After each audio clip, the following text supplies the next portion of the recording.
I love this reading because St. Paul is plainly asking for St. Phoebe, a deacon and a leader in our early Christian church, to be received by this fledgling faith community in Rome.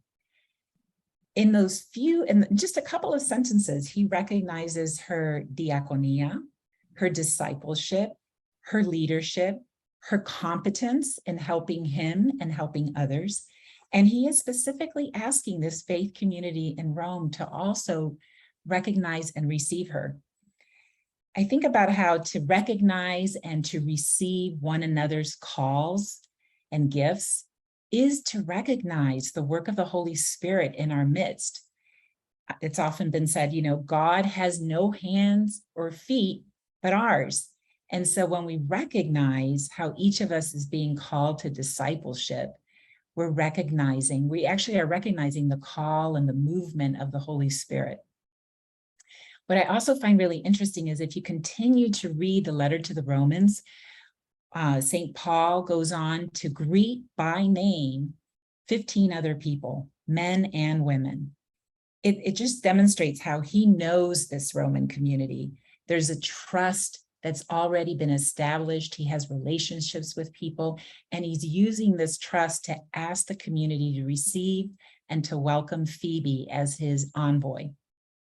And what emerges for me in the naming of all these names and connections and relationships is a portrait of St. Paul, who's recognizing the working of the Holy Spirit poured out to many men and women to spread the good news. And there's a lot of work to be done in first century Christianity to spread the good news.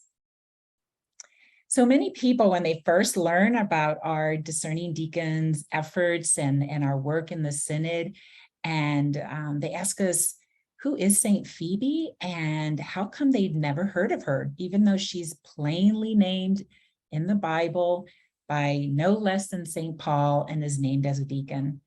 And she is one of these remarkable hidden figures in our Catholic tradition who we are excavating once again for our times. We need St. Phoebe to guide us. We need her intercession. We need to remember her courage.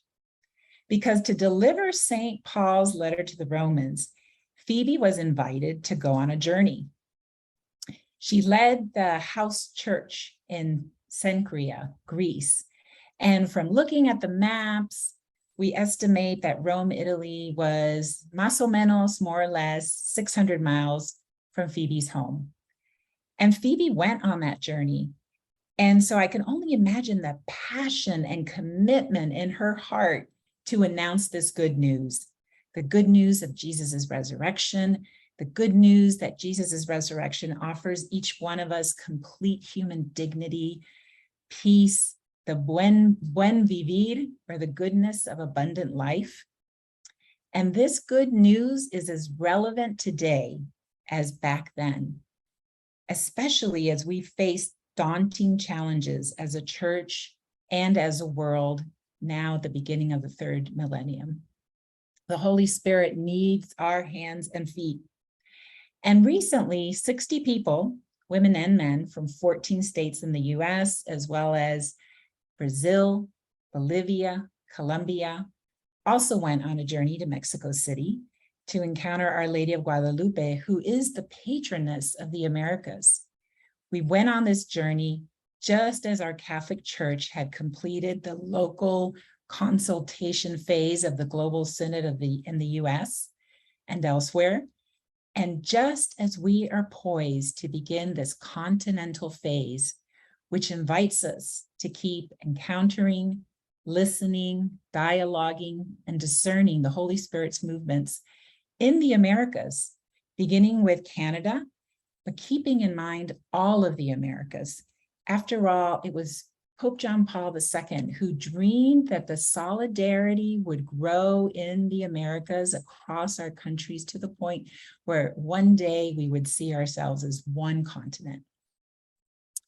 One of our pilgrims in Mexico City, Rosa Bonilla, commented that this pilgrimage was like a glimpse of Pentecost, because various languages were being spoken all the time: Portuguese, Spanish, English, as well as occasional words in indigenous languages.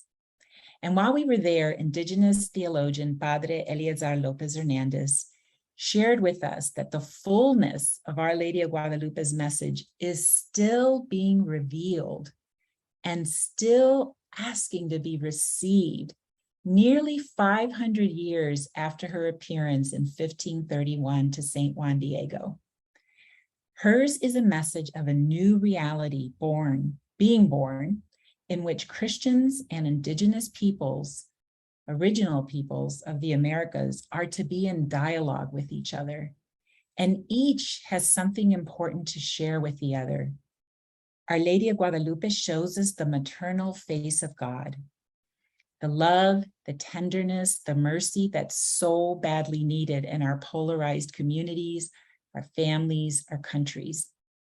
And so following the pilgrimage to Mexico City in the spirit of synodality, solidarity, growing relationships across our continents, I continued on a journey with Hermana Siria Mis, and we went on to Riberalta, Bolivia, the heart of the Bolivian Amazon, where she had been ministering for 9 years.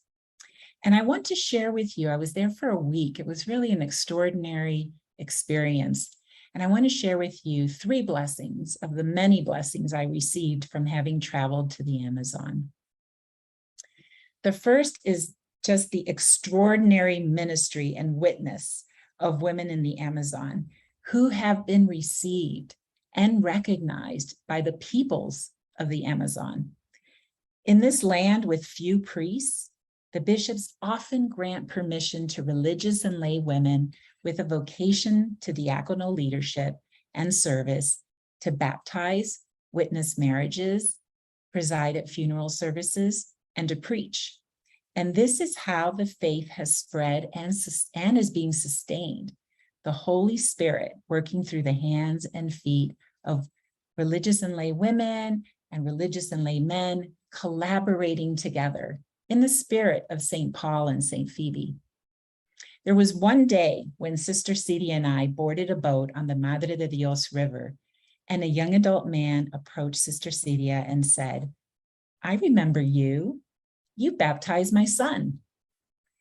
She had also baptized several other family members, which he remembered.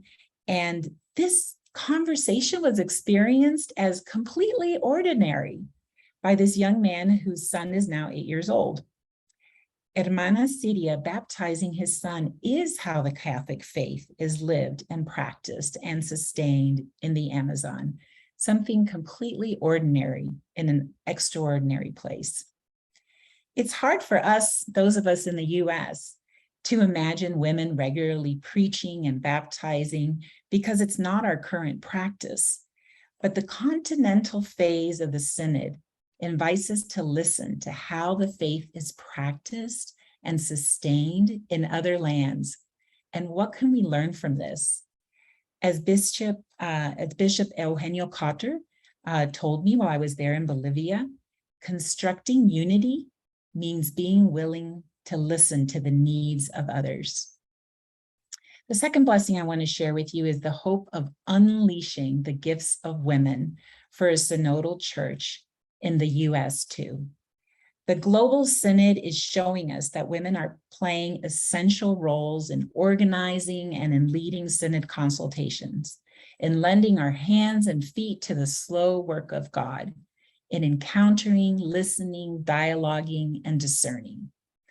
Our faith, our leadership, our love, our experience, our service are urgently needed to engage in the daunting problems of our world threatened by war, domestic violence, changes in climate, exclusion, and the forgetting of the God-given dignity of each human being. And if we are saddened that our young adults are not in Mass, something we heard quite a lot while we were organizing our synod consultations, we are invited by the Holy Spirit to go out to the peripheries, to where our young people are, to where all our beloveds are, and to bring the good news there, to go down rivers in a boat, or down dirt roads like Sister Celia and the many men and women that are doing so in the Amazon to find God's people and to listen and to dialogue and to share faith. Like Phoebe did, traveling some 600 miles, like Our Lady of Guadalupe did, encountering St. Juan Diego on a mountainside and commissioning him, an indigenous man, to be the heralder of Our Lady of Guadalupe's good news to the bishop. The third blessing is the Holy Spirit's urgent call of the role we have as diaconal women to promote care of our common home. I have to say, it did break my heart being in Bolivia during in the Amazon, during the burning season, when many cattle ranches are burned each year to make room for new pasture to grow for the cows, which will provide meat to the US and many other countries. The poor air quality was really obvious, and it threatens the well-being of indigenous peoples, poor peoples, the crops, the animals, and the rainforest. And then when I returned to Florida, my home state, we were hit hard by Hurricane Ian, one of the most devastating hurricanes in US history. My family is fine, but I am mourning the loss of nearly 90 people to date from this hurricane and its devastation to the land of my parents and ancestors in Cuba, as well as Puerto Rico, which is also struggling massively after Hurricane Fiona. The continental phase of the Synod invites us to deepen our capacities to become gente puente, bridge builders, to listen, to tell our stories, to hear about the beautiful fruit trees in the Amazon like the jabuticaba, tucuma, urucu, and how this land cries out for our conversion. To listen to the stories of those whose homes have been destroyed by hurricanes that grow stronger in warmer weather, to become better allies for one another, to redefine what wealth and buen vivir mean, and to center clean air, clean water, abundant trees and harvests, peaceful ocean waters. With the invitation to receive these blessings, we are invited to go on this journey together this coming year to pray to St. Phoebe and to all the communion of the saints that our hearts would be open to receive the gifts and the calls which the Holy Spirit has put on our hearts. The aspirations of the Synod to enter more deeply into participation, communion, and mission. This is what this Global Synod is all about. And so I just want to end this moment of reflection by inviting each of us to just take a minute of silence now to listen to the voice of the Holy Spirit in your heart. How might the Holy Spirit be inviting you to receive and to recognize the diaconal gifts and calls of women for these times? And what is the grace that you need to keep growing in solidarity with others during this continental phase of the Synod?